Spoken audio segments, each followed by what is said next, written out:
Thank you so much for joining us today. This is the Leadership Lunch Truck series, and we will have different events throughout the summer, May through August.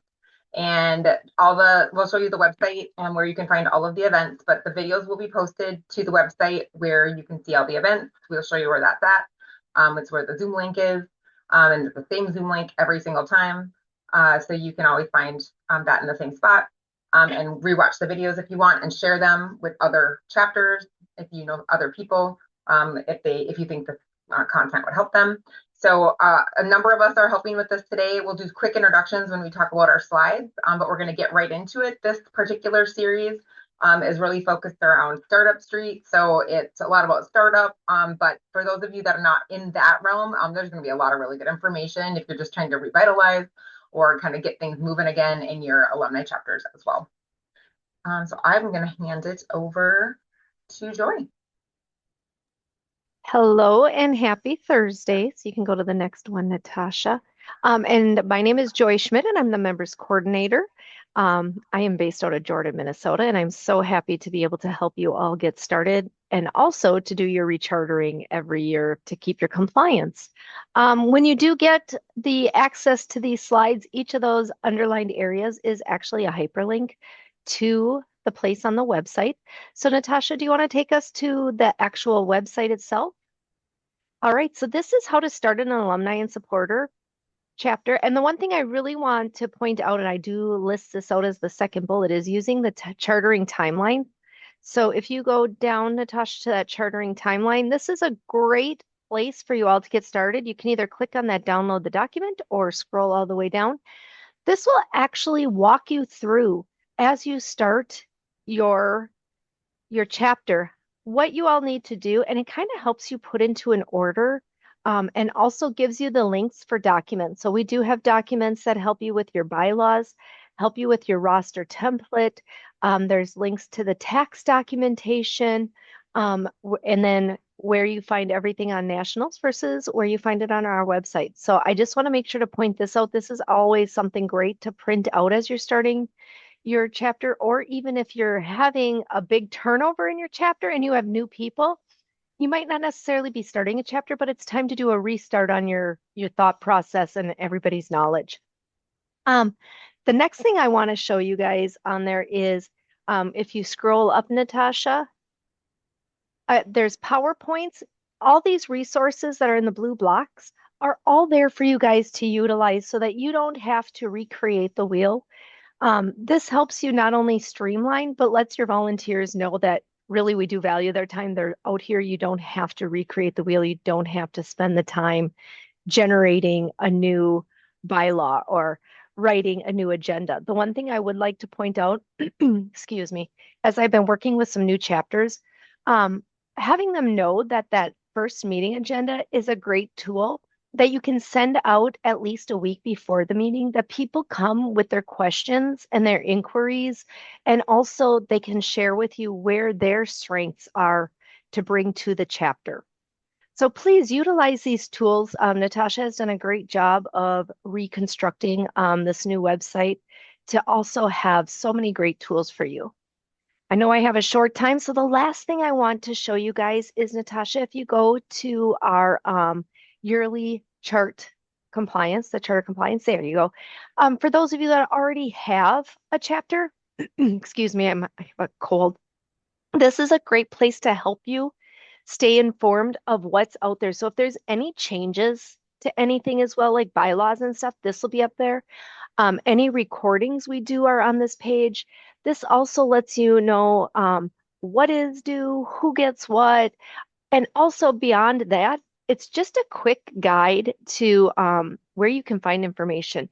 As Natasha has scrolled down, you'll see under that chapter management virtual workshop, that's kind of what she's going to do with this meeting as well, is put timestamps on there. So if your chapter has a specific area that you hear about while you're listening to the recording or in the meeting, it's a quick way for you to know where to find that information at any time. And I'm always here for questions. If you go back to my main slide, Natasha, I did include, my contact information there for the FFA Alumni Board. But just remember, we're all here for one great purpose. We just want to make a strong union for our youth and young adults so that we can give them a brighter future. So please reach out if you have any questions at all.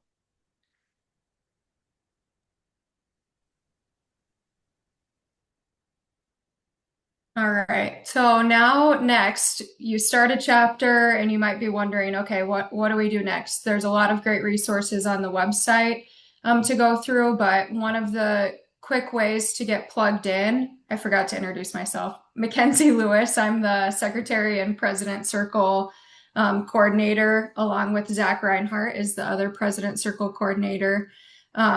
But so you might be wondering when you start a new chapter, how do we get plugged in? How do we build a network, do all of those things? And so one of the programs that we wanted to highlight and encourage someone from every new chapter and every rechartered chapter, and then even as you continue to go along your chapter's timeline, we would love to have you send some people through the President's Circle program. And so really what the President Circle program is a place where you can build that network. You can network with other alumni members from different chapters. You get a network with the state board. And then another thing, you learn about a lot of tools that we have available at our, like Joy just went through the website. There's so many more things on the website too. So we go through a lot of that. You get to learn a little bit more about the three-circle model and how FFA and Ag Ed and all of those things play together. So a lot of good resources that you learn. And then in addition to all of that, there's a lot of great personal and leadership development sessions. We'll go through a personality test, do some conflict resolution, strategy sessions, strategic planning, lots of great information. So to find out more about the President's Circle, you can go to the website and then click the events tab, and then President's Circle will pop up under the events tab, and it will have a lot more details about what President's Circle is. It has the 2026-2027 kickoff, which starts in September this year in Wilmer. Outlines kind of the format for the program. So the program starts with an in-person session that September 8th, 18th, and 19th. And then there will be a couple of virtual sessions. And then the program ends with annual conference the following March. So we highly recommend that everybody go check out the website. If you have more questions about President's Circle and what it's all involved in it, we'll be taking questions at the end of this, but you can reach out to me. You can go to the website to find out more.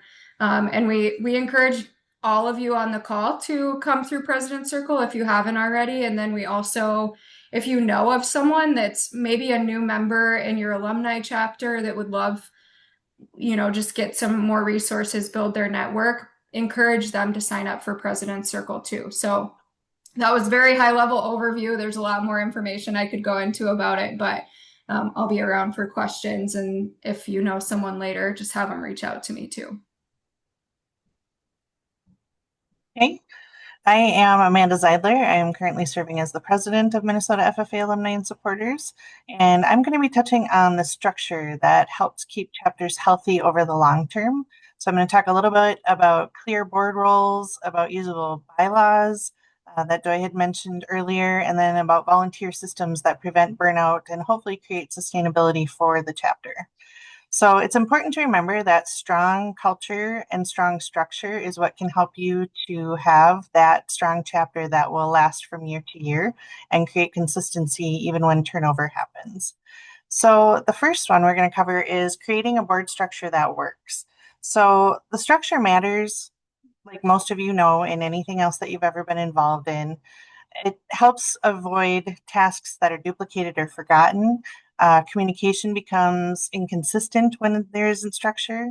It can lead to quicker burnout, and leadership transitions become really difficult because you don't have that clear structure in place. So some of the core board responsibilities that many of you are aware of would include the president or the chair, the vice president, the secretary, and the treasurer. A lot of chapters can set up other positions as well. Some will focus on maybe engagement, or they'll sometimes mimic what the student chapter looks like, and they'll have a reporter or a historian. And those are all things that are very easy to do, and you can set that up for your chapter to make it look what works best for you. I think it's a good idea to also clearly define not only the roles, but to have job descriptions for those roles. So when somebody starts, maybe it's their first time being on a board before. It's important to have those, at least bullet points of what each member is doing or what their role consists of, so that they can both be held accountable and be successful in what they're doing and be set up in a good place. So healthy boards can distribute responsibility clearly, and it helps your chapter function better and more consistently without relying on just one or two people. Because it's really important that the board is not doing all of the work, but the board will manage that and set up the structure and the roles for everyone. So good and strong chapters will typically use committees and project leads. They'll define the responsibilities and divide that intentionally amongst other people. Create opportunities for more people to contribute, and avoid concentrating all operational work within the board, like I mentioned. So again, board members should guide and organize the work, not carry all of the work for the chapter. The second one, bylaws that support sustainability. So like Joy mentioned earlier, and Natasha had shown us on the website, there are sample bylaws there, which is really great, but don't be afraid to make it your own. So bylaws can help you maintain consistency, clarify decision-making, support leadership transitions, and prevent confusion during challenges to define how the operation operates. I just had this on another board that I was working with. We had something come up, a scenario come up that should have probably been in the bylaws, but of course you don't think about it until it happens. So it, number one, prompted us to update our bylaws, and it just helps you to more clearly define things and roles and different scenarios that might be happening within your board. So good bylaws can create stability and continuity over time and reduce uncertainty when challenges arise like that. So good bylaws will have your officer and your board roles, your election processes, your voting procedures, term limits, if you want to have those, meeting expectations. So when you have your meetings, whether it's executive or a full board or with your membership, that it would have those laid out. Any financial oversight, committee structure, if there are any committees that you have set up under your chapter, and then leadership transitions. So I would encourage you to keep bylaws simple and understandable. Review them, at least try to do them biannually, but I would recommend annually because things change and processes change. Update them as your chapter evolves, because remember, you're there to support the ag education system, the advisor, and the student chapter. So make sure that you are in line with what they are doing as well. And then make sure your board members understand your bylaws, that everybody's on board and it's clearly understood so that you know how to move forward with that. I'm going to move on to the volunteer structures. So what volunteers really look for, that I'm finding and a lot of us have seen in a lot of scenarios, is that they're looking for really clear and defined opportunities to be able to stay involved and do their work.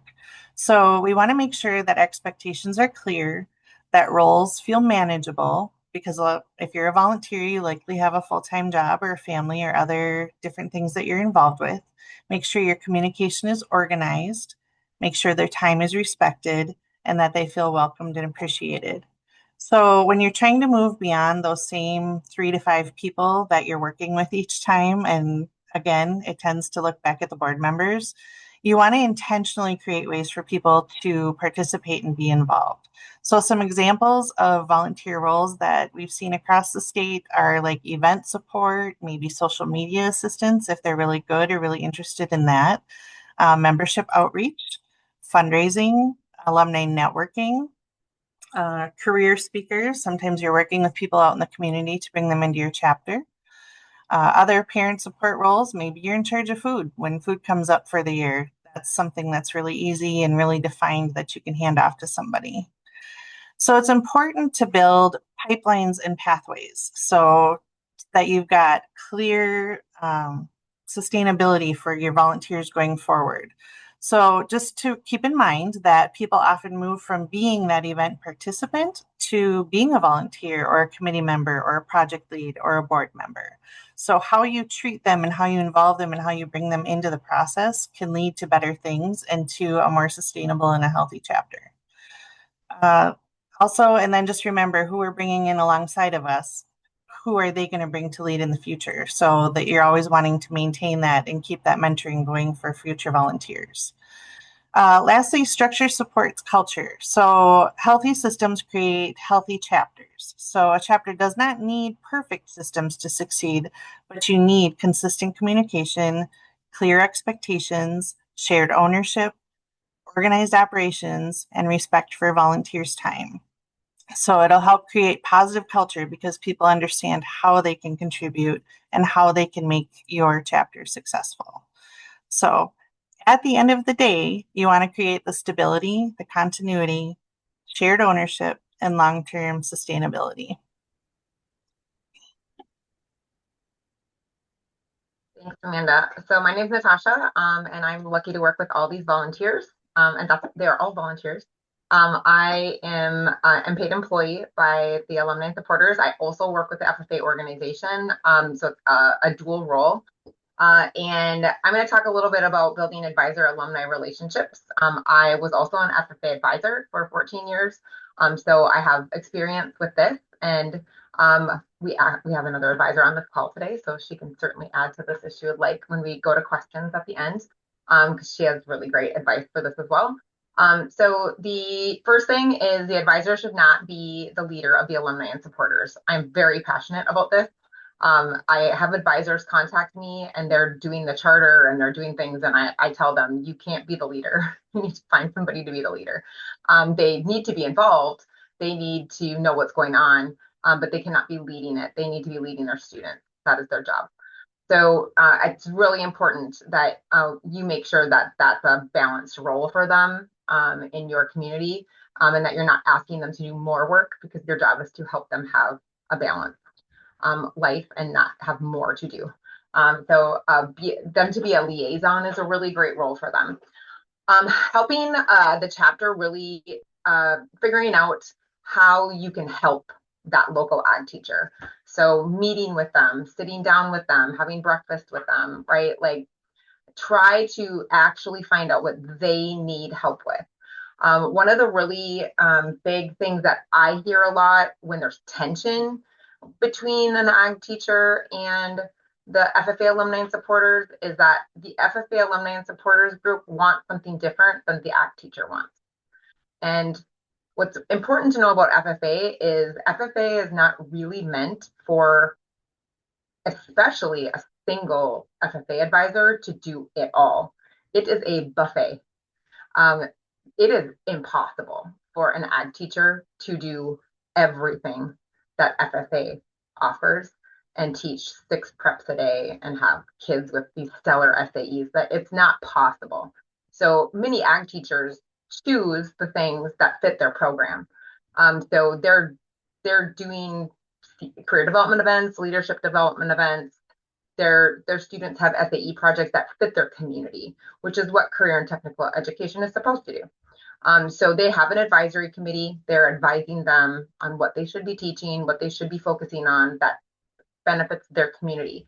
So those are conversations you can have as alumni and supporters of how can we help you do what you're trying to accomplish with your students, because what they're trying to do is get them ready to stay in their community, because that is the point of what ag teachers are doing. So it's really important that you talk to the ag teacher and see, what are your goals? What do you think is important here? What does your advisory committee think is important here? What does your administration think is important here? And then how can we help you? So doing a need assessment of your ag classroom and your FFA students, and then finding out how can you help with that. So I've listed a bunch of stuff here. Like, what can you help with? Field trips? Can you help with mentorships? Can you be speakers in the classroom? Can you coach CDE and LDE teams? Can you be a chaperone and go to state convention or national convention? Can you help bring kids to regional contests? Can you be a judge at the regional contest for the region? Can you look over kids' state degree applications? Can you read the national chapter award? Like what can you do to help, right? And the ag teacher wants to make sure that you can help them, but they also can't always train you on everything. And the alumni and supporters, like we want to know how we can help train you. We have an entire page of CDE on our website, and you can actually, oh, let me go to this one, sorry. You can actually, where are you? Right here, we have a whole entire page of training videos that will train you how the contests all run. And you can coach teams. So all you got to do is click here for the password and we'll send it to you. And you can watch videos of ag teachers teaching you how to coach kids in all the contests. So if you want to know that, we've done that for you. If you have other ideas of ways we can help you help ag teachers, we want to know that. So definitely send us those things.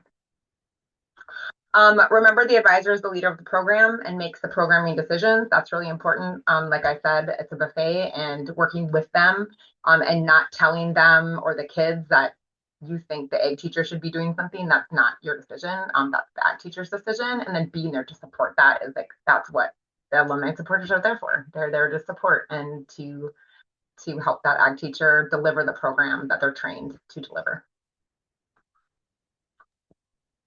Thank you, Natasha. I'm Sue Schatz, the president-elect of the Minnesota FFA Alumni and Supporters, and we're going to be talking about organizing members' data, communication, and meetings. And I think what we need to remember is this topic isn't a one-size-fits-all. Every local chapter has their way of doing things. Now, it's always helpful to have a fresh set of eyes come in and see, maybe we can tweak this, the way we do this or the way we do that. But some things that I've seen that works is to have, a Google account. And I will say that with a caveat that it's important if you open a Google account that many people know the username and password, and that gets written down someplace, a couple different places, and that information gets passed down to the board members. And so as board members, their term limits come up, be mindful of making sure that not everybody is leaving the board at one time. So, be strategic of maybe 2 or 3 people at a time move so that you have some consistency to mentor the newer board members coming on. That's always very helpful. It can be sheets or forms, or it could be as simple as pencil and paper, if that's the way your chapter goes. Communication. We all love a personal invite, either a phone call or a text. That is going to take you a long way in growing your volunteers and your database. Just having those people that have raised their hand but don't know where to be plugged in, give them a phone call or a text and say, hey, we have this event coming up, or the advisor is looking for this type of help. What do you think? I think you'd be a great fit for this event. If it's a fundraiser, an event that your local chapter puts on, absolutely spam out an email, because you never know who's going to show up. But if you have specific tasks that you want filled, that personal touch is always very, very helpful. As far as your meetings go, it's helpful to, once the new board is elected, sit down and have a board meeting and look at the calendar, look at the student calendar, see what events they have, communicate with the advisor of where they feel they're going to need help, and schedule your meetings around those. Make sure you include any events that you guys have scheduled for your local alumni chapters, and also the student chapters if they have their banquets or anything else that they're planning for the year. Our chapter, we meet 4 times a year. Some chapters meet monthly. It all depends on your program and what works for you and your volunteers.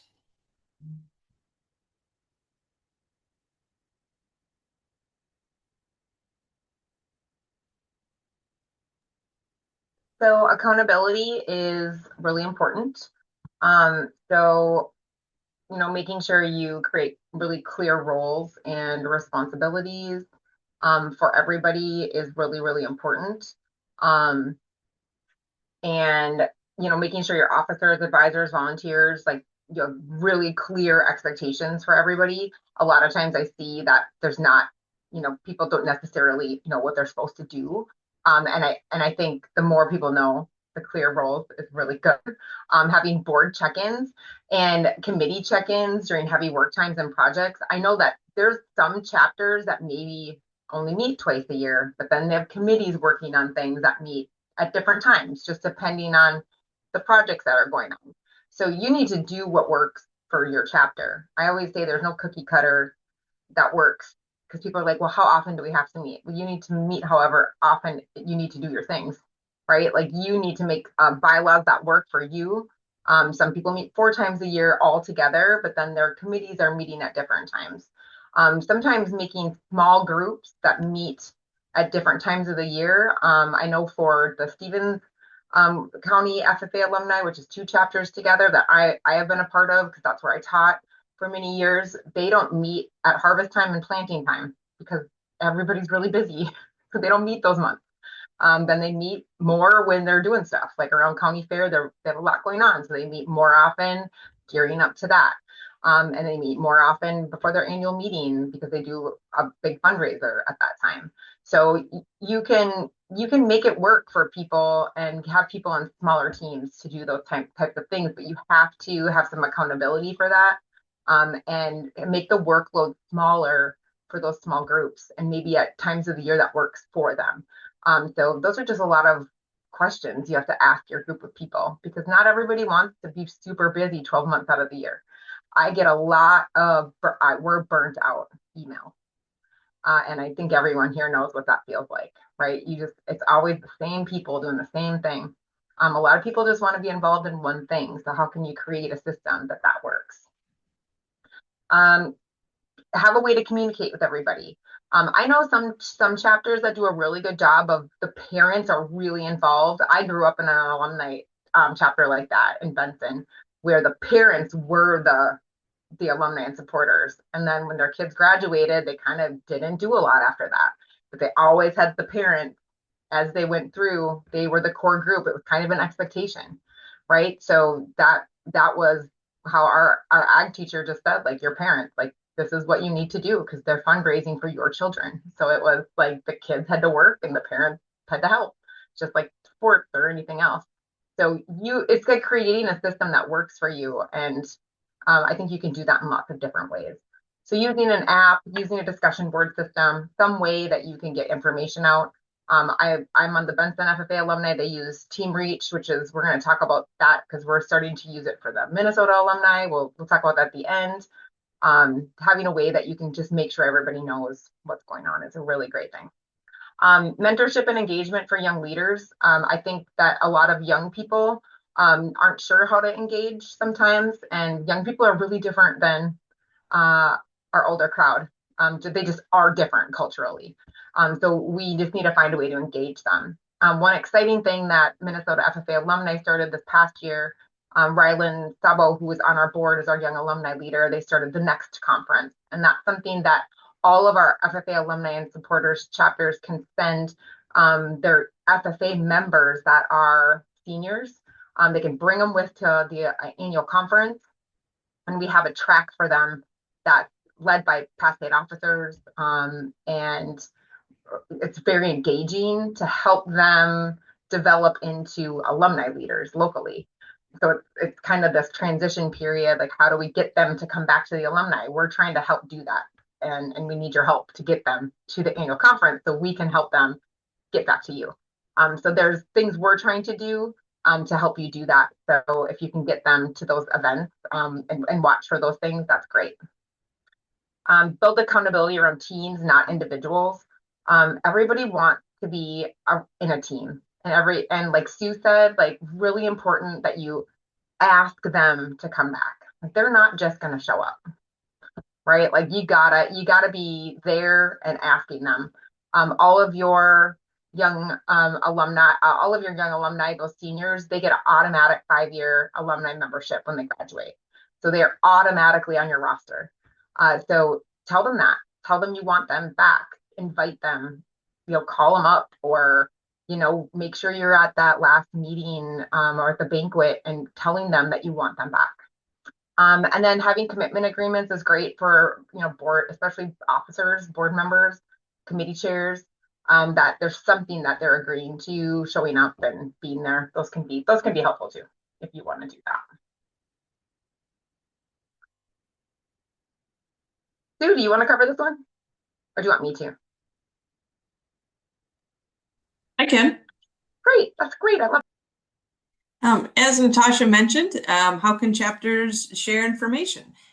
We just started the Team Reach app, so if you haven't done so yet, you can download Team Reach just on your Play Store, and whatever Apple has, I don't know what that is called, but the code the App is all Store.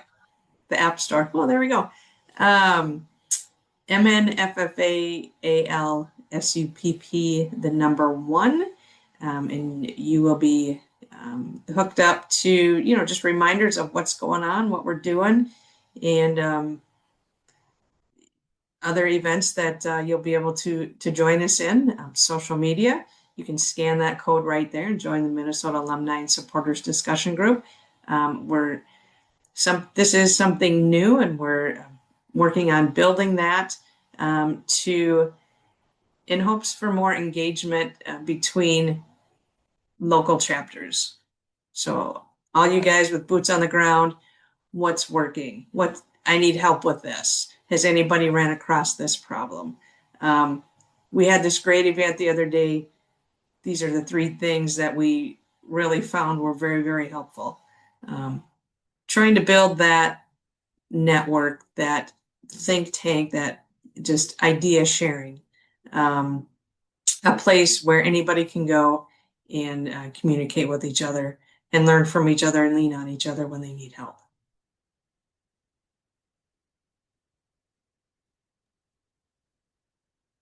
So some of the discussion, and we're going to open for discussion, is, how else can we create ways for chapters to share information. I know that this is always really popular at the annual conference, is we want to talk to other people. We want to see what they're doing. We want to see how do they get young people back in their chapter? I mean, that's always a huge question. Everyone's wondering that. And, how do we as the state, help facilitate these conversations? The point of these leadership lunch truck, the series, is to help create a space for people to have discussions. And we're hoping, the traction can pick up and we can make a habit out of these. And it'll take time for this to catch on, for people to know these are places that people can bring questions. So thank you to those of you that showed up today. But the PC sign up is here. Our website has everything there. If you ever don't find something, like, we want to know if we can put anything on our website. We want to know that.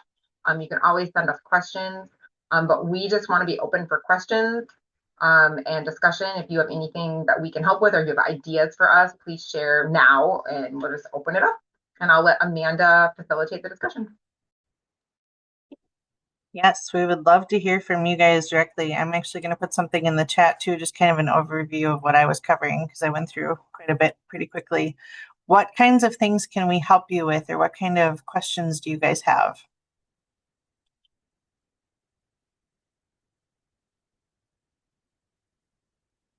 If you need to put it in the chat, go ahead and put it there as well.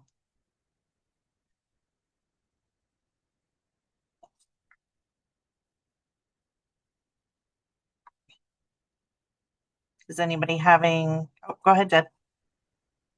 Does anybody have any advice how to identify because I am an ag teacher, and I have a full plate, and I would like to figure out how to identify who is the who for me to offer this up, like who's going to take this forward to the masses? Like I'm helping the grown-ups put together a list, like this is who's graduated, these are the young people here, but what are the best characteristics of the torch carrier, the flag carrier out into, how do I figure out as the advisor, who is that person? Who's my Amanda? Natasha, did you want to say anything since you were an ag teacher? Yeah, I think finding somebody really connected to people is a good person, and somebody who's willing to talk to whoever. Like I think that's the person. And they might not be a lifer, because the person who's willing to talk to the people, they'll find the next person. It's like a person like me, like who's willing to just make somebody get why they gotta do it, right? You know, and like you know how to convince people. It's like you gotta find a person who's willing to talk to anybody, and you know what I'm talking about, right? Like you know those people, they're willing to say the thing and to talk to all the people, right? I think that's the person. I think it, like today, it could be 2 or 3 key people, because I think today, like one person, oh, it's way too overwhelming. I'm not even going to attempt it. But if you have 2 or 3 key people that can work as a team and it doesn't feel so overwhelming for them, and, build a little bit of confidence if they aren't, familiar with the programs and the things that are expected of them or for the kids. I think 2 or 3. And not married people. No. There can be married people, but it can't be like you have 2 married people that are in charge. Right. Like like husband and wife. There could be 2 married people, but other people with them, because that You mean seems like that married doesn't to work each out other? very well. Yeah, married to each other.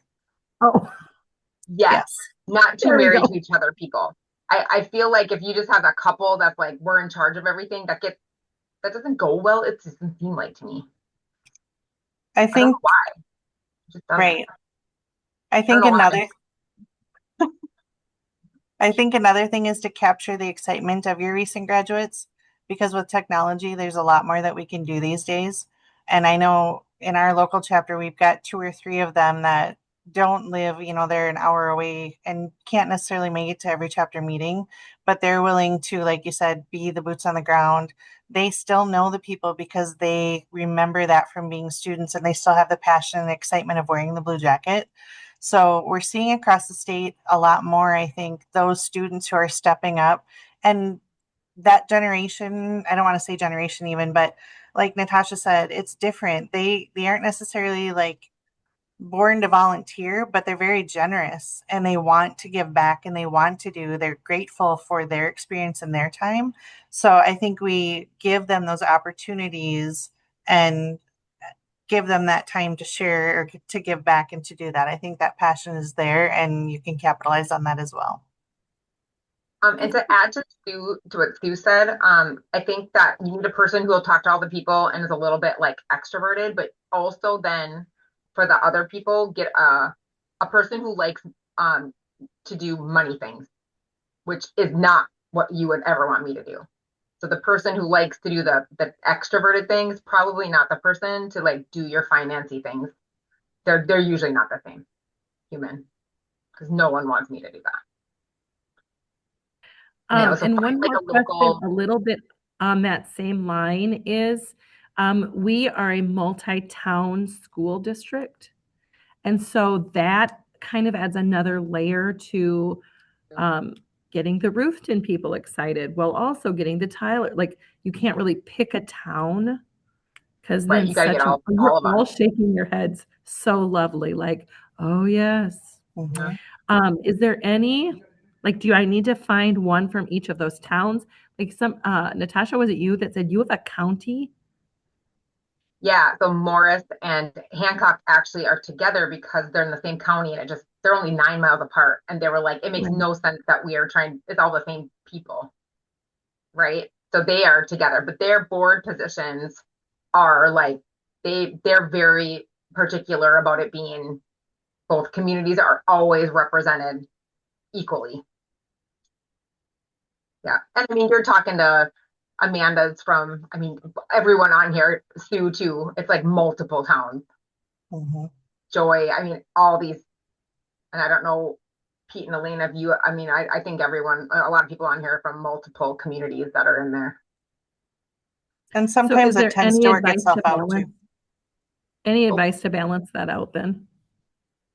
I think if you found, I mean, gosh, could you find a couple people from each town? Gosh, that would be like your board. That'd be amazing. Yes. That'd be pretty cool. Mm-hmm. Yeah. Yeah. And they could be married people, because then you don't got just two married people. You just can't have just like one couple that's in charge of everything. That seems to get like a little weird. Just And from even what I've seen.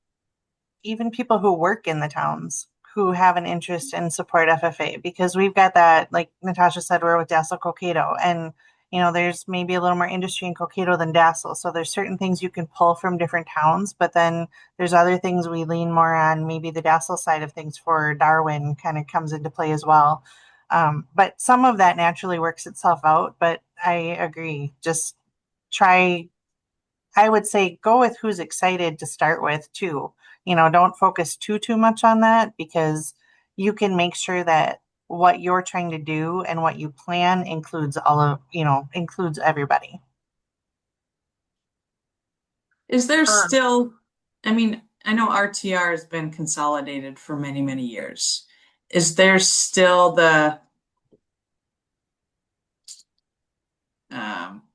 what is it? I don't know. TCU, Yes. we've been around like Yes, 15 there is. years. Okay. So if you can find, which you should be able to, like, especially the younger generation that, went through the whole school system, have that one mindset, that's very helpful. Yeah. Jen, I'm throwing in the grant. Well, everyone on here. The legacy grants for nationals, you can apply for. You click on that one. The apply for creating. You can get a grant to hold like an interest meeting for your alumni. So you can get like $1,000 to have like a big dinner and invite all the people to learn about alumni and supporters. You could have people come in from the board, us or local Jeff Boss come in, and or other people that have alumni and supporters chapters, and they talk about this and get like a rally kind of, to get people excited. It's a great idea. And they have multiple times that you can fill these out, and the grants are not hard. They're pretty simple grants.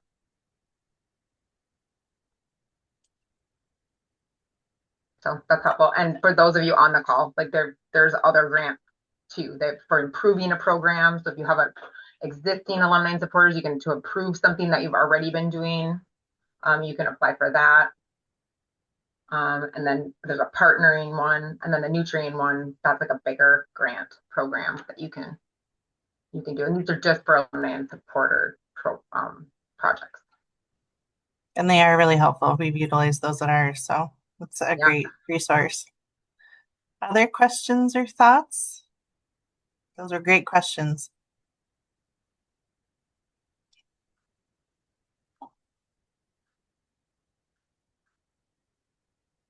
I'm sure one leads to another. Elena or Pete, did you have anything you wanted to share or that you'd like to touch on?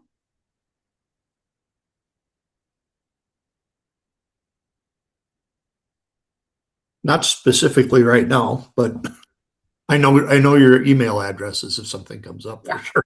That's great. We've been, year 2 now and, muddling through, but we got a lot of parents of kids that graduated last year that saw the virtues of the program that are helping us with our alumni. And we were able to recruit a few past students of our advisor, which is really cool to have young people in. And even though they weren't in FFA because it wasn't offered, some of them, they want to help. And then some past members from Buffalo, where our advisor was from and my daughter was from. And so it's coming together. We get, 15 people at our meetings and have committees set up like you suggested. And so I don't have to do everything. That's kind of the point. Yeah. Year one, that's part of it, I know, but year two, it seems to be coming together well. Good. That's wonderful. Other ways or resources that we can provide for any of you that would be really helpful that we could add to the website, or like Natasha said, anybody could visit a meeting or an event with you or for you to help out with that at all? Anything like that we could help add to our deck of cards to make that better for you?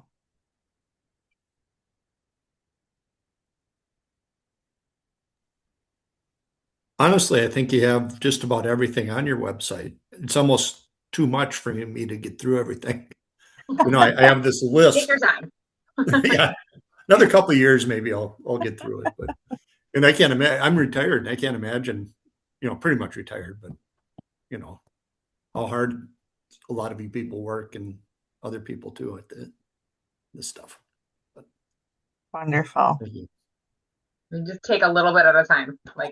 You just gotta do what you can. If it makes you feel any better, I'm still learning it too and finding new things that they've added.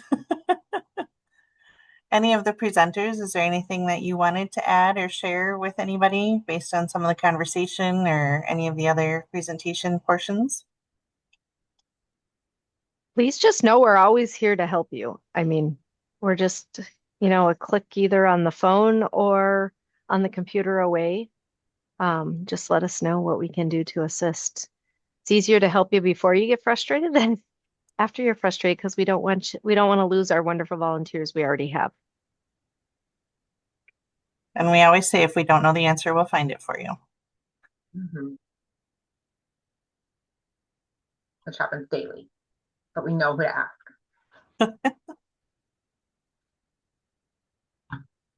Awesome. Well, thank you to everybody. Again, this will be on the website momentarily. We'll get it up there. We'll have the slides up there too, so it'll all be available for anyone who wants to check it out. Thank you, everybody, for joining us today. And presenters, thanks for sharing your knowledge. It's great. Thank you.